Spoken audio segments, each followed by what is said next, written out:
Le Seigneur soit avec vous. Bonne nouvelle de Jésus-Christ selon saint Marc.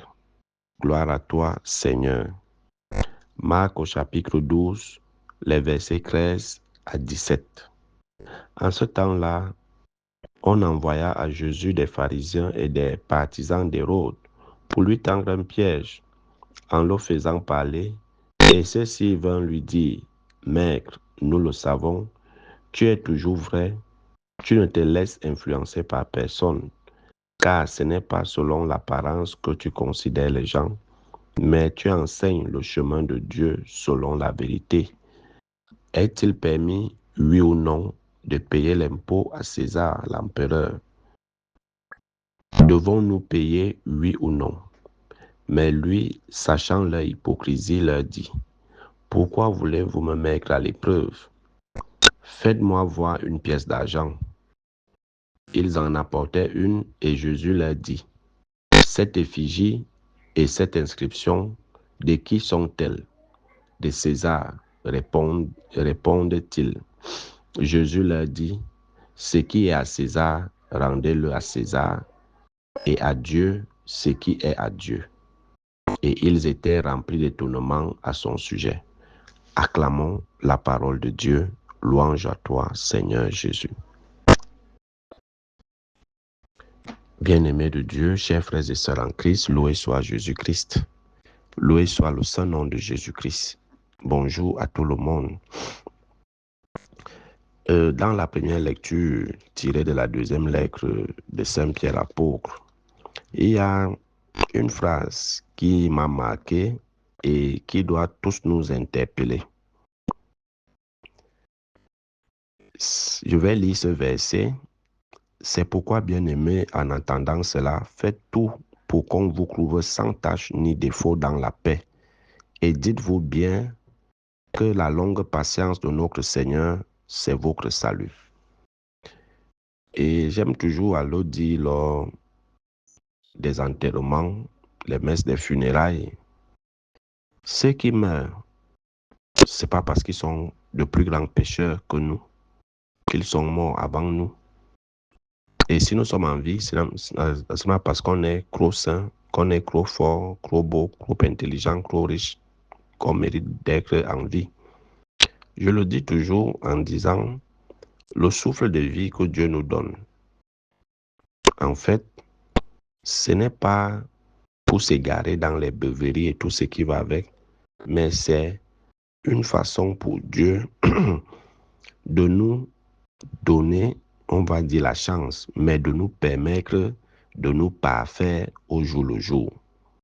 Beaucoup se sont endormis, certains ne se sont pas réveillés, certains sont sortis et ne retourneront plus jamais chez eux. Est-ce qu'ils sont de plus grands pécheurs que nous? Non. Sûrement, leur temps sur terre était déjà expiré. Il fallait qu'ils aillent rendre compte de leur pèlerinage sur terre. Alors, Saint Pierre est clair, hein? La longue attente, la longue patience de notre Seigneur, c'est votre salut. Le Seigneur nous donne le temps de nous convertir. Le Seigneur nous donne le temps de quitter le vieil homme pour revêtir l'homme nouveau dans le Christ. Le Seigneur nous donne le temps de laisser les œuvres de la chair pour vivre dans l'esprit. Le Seigneur nous donne le temps de nous réconcilier les uns les autres et de nous réconcilier avec lui. C'est pour ça que nous sommes encore vivants. Parce que personne n'est parfait. Mais comme le Seigneur ne veut perdre aucune âme, et c'est pour ça qu'il est patient, lent à la colère et plein d'amour. Mais n'abusons pas de cette patience. N'abusons pas de cette longue patience du Seigneur. Ne remettons pas à demain la conversion d'aujourd'hui. Ne remettons pas à demain le changement d'aujourd'hui. C'est pour ça que Saint Pierre nous interpelle en nous dit, faites tout pour qu'on vous trouve sans tache ni défaut dans la paix. Apprenons à nous améliorer au jour le jour. La conversion est quotidienne. elle est progressive. On ne va pas se convertir en un seul jour. Certains ont eu cette grâce de décider de se convertir en un seul jour, de quitter le vieil homme et que dès maintenant, on ne me verra plus dans telle position, on ne me verra plus faire ceci. Ma vie a changé. Je décide de vivre en véritable enfant de Dieu, sans tâche ni reproche. C'est pour ça que le Seigneur est patient. C'est pour ça que le Seigneur est patient. C'est pour ça qu'il nous donne la vie. Aujourd'hui, beaucoup fêtent leur anniversaire de naissance.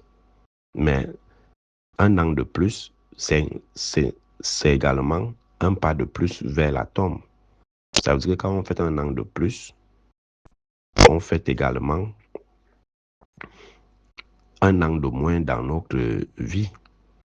Parce que l'année de plus que le Seigneur ajoute, c'est pas pour que l'année là soit pareille à l'ancienne, pardon, à l'année passée, mais qu'il y ait changement. On doit s'assagir avec l'âge. Parce que on ne doit plus revoir la même personne qu'on a connue l'an passé. Mais certains pensent que les un an de plus, c'est pour continuer dans les beuveries, dans des futilités et tout ce qui va avec. Un an de plus, c'est une sagesse de plus et des bêtises en moins. Une façon pour Dieu de te dire, voilà, un an de plus que j'ajoute à ton existence, alors utilise cette année à bon escient. Beaucoup auraient pu célébrer leur anniversaire, mais ils n'ont pas eu l'occasion parce que le Seigneur les a rappelés. Mais nous qui avons cette grâce, utilisons cette année de plus pour devenir des meilleures personnes, des belles personnes, des bonnes personnes. Nous avons reçu l'Esprit de Dieu, alors manifestons les fruits de cet Esprit que nous avons reçu à la Pentecôte. Manifestons les fruits de cet Esprit au quotidien, à travers nos actes, à travers nos prises de parole, à travers nos relations interpersonnelles. La vie ne tient qu'à un fil. Et le souffle de vie qu'on nous permet d'avoir, c'est pour qu'on s'améliore. C'est pour que chacun ménage sa monture. C'est pour que chacun prenne les taureaux par les cornes et dit, je veux vivre en enfant de Dieu. Alors ne nous laissons pas éblouir par les plaisirs de ce monde qui nous souhaite que la perdition, la chute de tous les enfants de Dieu. Dans l'évangile de Marc, Jésus est mis à l'épreuve par un groupe de pharisiens, des partisans d'Hérode. Ils demandent à Jésus s'il faut payer l'impôt à l'empereur. C'est un piège, mais Jésus, qui est Dieu, le sait. Et il va demander une pièce d'argent et on va la lui apporter. Alors, il va demander l'effigie et de qui? On va dire de César. Alors, donner à César ce qui est à César et à Dieu ce qui est à Dieu. Et là, nous sommes là en pleine théologie politique. Nous sommes en pleine théologie politique. Et on a toujours tendance à mettre l'Église de côté dans les affaires politiques. Comme si ce qui constitue l'Église vivait en dehors d'une société. Or, c'est ceux qui sont dans l'Église qui sont en même temps les acteurs de la société. Les acteurs de la société. Donc, le chrétien ne peut pas être en dehors de la vie politique. Il doit prendre part à la vie politique de sa nation, de son pays. Et Jésus ne nous demande pas de boycotter les lois d'une nation. Ne nous invite pas à boycotter les lois, mais il nous invite à remplir nos devoirs de citoyens. Parce que nous appartenons à une société, même si nous sommes membres de son église, mais cette église vit dans le monde. Elle est dans le monde. Elle est établie dans le monde. Elle n'est pas en dehors du monde. L'église de Jésus n'est pas en dehors du monde. Elle est dans le monde. Et les chrétiens ne vivent pas hors du monde. Ils sont dans le monde. Souvenons-nous bien de la prière de Jésus. Je les ai pris dans le monde, je les laisse dans le monde. Je ne prie pas pour que tu les enlèves du monde, mais que tu les protèges des dangers du monde. Donc, Jésus sait bien qu'on est dans le monde et le monde a ses exigences. Il ne nous invite pas à la révolte, à boycotter, mais à prendre activement part aux affaires de la société, à apporter notre sel dans la gestion des affaires du monde, éclairer le monde avec notre lumière. C'est pour ça qu'il dit, vous êtes le sel de la terre et la lumière du monde. Le sel donne de la saveur, alors le chrétien doit donner la saveur à ce monde. Le chrétien doit éclairer ce monde qui s'enfonce dans les ténèbres.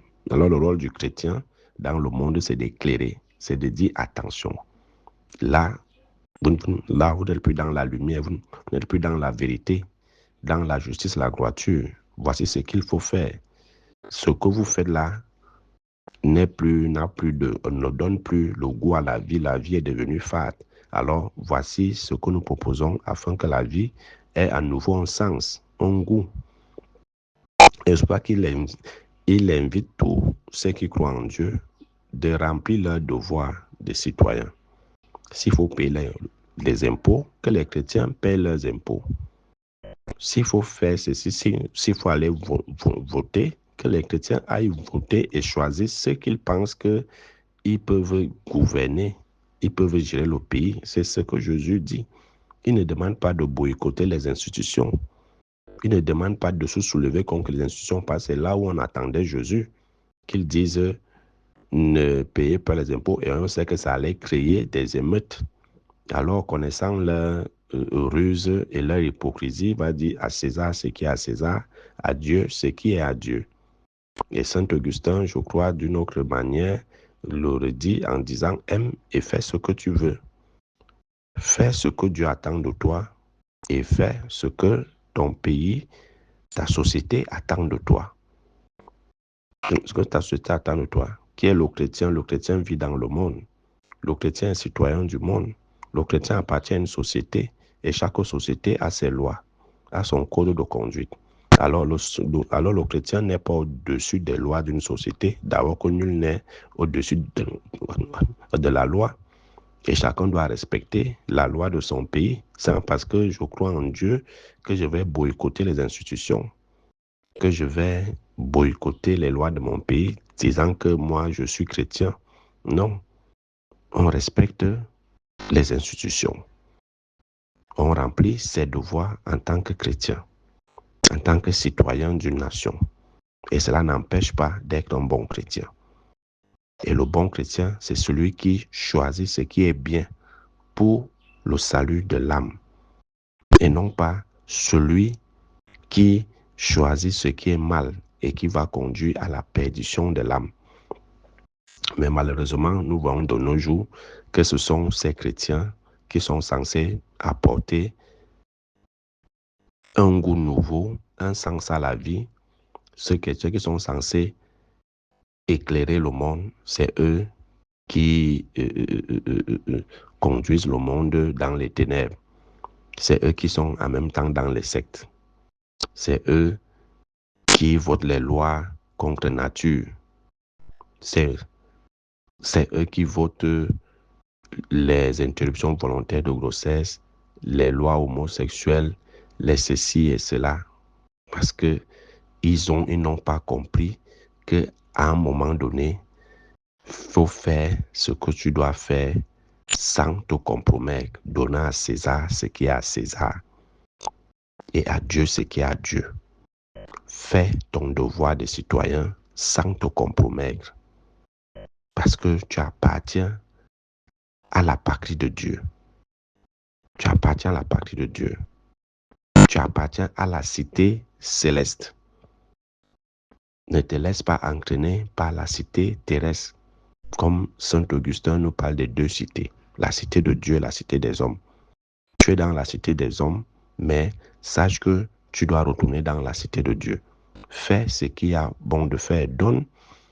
Marque le monde de ta présence d'une manière positive, pas négative. Mais aujourd'hui, les chrétiens n'ont pas compris qu'il faut savoir donner à César ce qui est à César sans se compromettre avec César.